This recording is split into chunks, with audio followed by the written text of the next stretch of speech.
Disciple of the Steph Curry and Trae Young School of Point Guard, Stanford's Tyrell Terry just may be the draft's best shooter. Off the bounce, on the catch, or on the move, Terry is a sniper with a picturesque jumper and deep range scope. Terry isn't the physical specimen that some of his draft classmates are, but what he lacks in athleticism, he makes up for with craft and skill.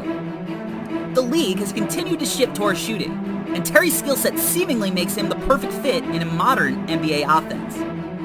Terry might not have the hype of some of the other guards in the draft, but make no mistake, with his stroke and skill, he has lottery-level potential. In a league that values shooting more than any other skill, it's curious that Tyrell Terry hasn't garnered more steam as a lottery pick. Terry has the smoothest stroke in the draft and will crush the soul of defenders who dare go under screens. Terry shot 41% from deep on the season as a freshman. What makes him such a dangerous shooter is his ability to stop on a dime and pull it. Very reminiscent of Dame, Steph, and Trae. But as good as he is as a shooter off the bounce, the next step for Terry is developing the ability to get into his shot with some combo moves instead of relying on ball screens. As a catch-and-shoot guy, Terry is going to be absolutely deadly. Terry has a quick trigger that makes his shot hard to contest, and he's already equipped with that deep NBA range.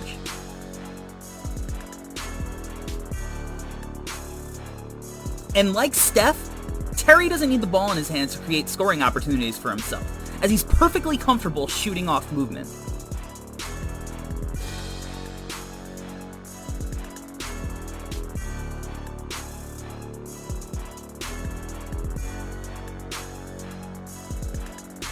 Now the mid-range game may be dying, but it'll always be around for elite shooters. Terry isn't elite in the mid-range, but he's gonna be a guy who will make defenders pay when they're closing too hard off a one-dribble pull-up.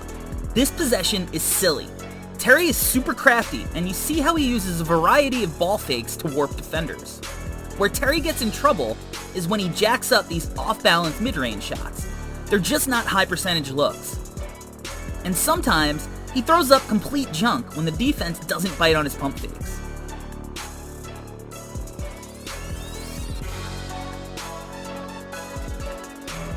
Terry really needs to work on his combo moves to get looks off.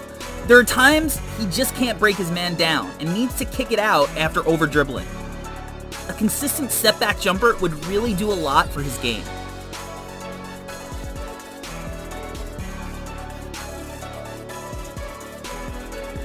Terry gets really fun in transition, where he's a threat to pull from deep off the bounce or on the catch after running the wing.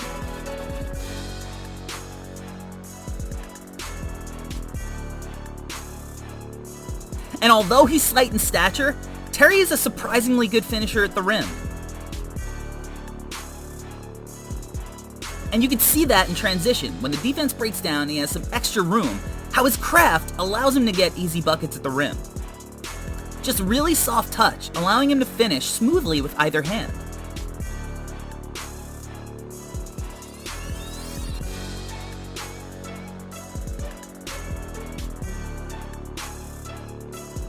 This finish at the rim in the half court is a great sign, as Terry makes a quick move going left and then finishes up and under one of the best shot blockers in the draft in Onyeka Okongwu.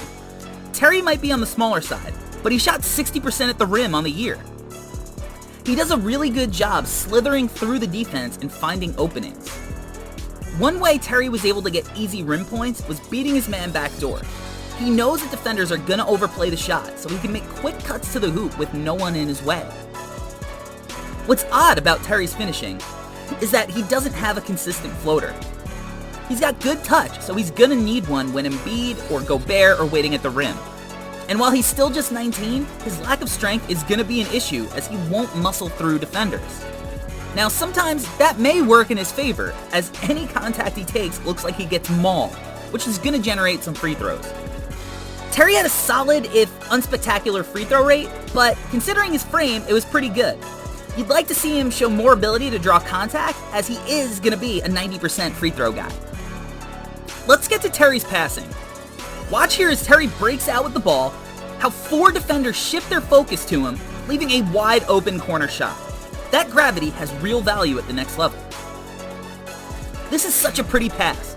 Kinda, dare I say, Steve Nash-esque with the wraparound. These are just textbook fast break passes. Sometimes you don't need to get too flashy.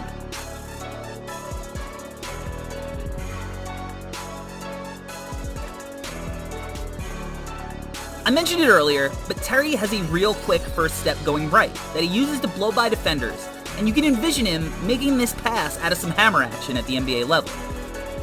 Again, we see his pump fake. Defender rushes to close out and he forces the D to shift, leading to an easy bucket. Another really impressive read on a whip pass after beating Okongwu to the paint. Now let's look at Terry in the pick and roll.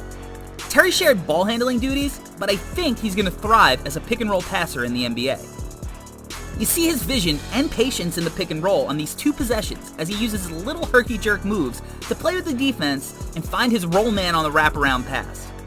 Now we see some basic screen and roll passes.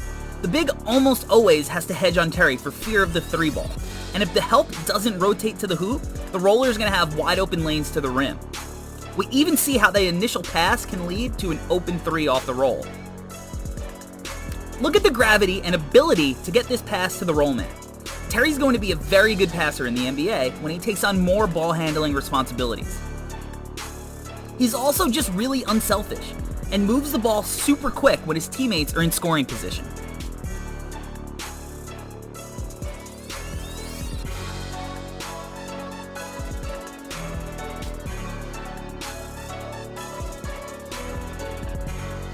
Now, Terry did turn the ball over some, and although he's got a super high basketball IQ and plays very methodically, his physical limitations force him into some tough passes.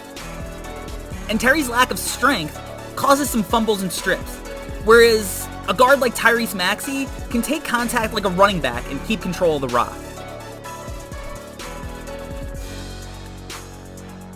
Due to his size, defensively Terry will never grade out at an above average level, but he does give effort and move his feet fairly well.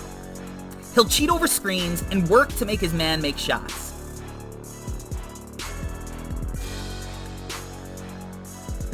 Great job moving his feet here and beating his man to the spot, tying him up for the jump ball. But even when he gives you effort, you wonder what NBA guards like Russell Westbrook or Ja Morant will do to him if he's left out on an island.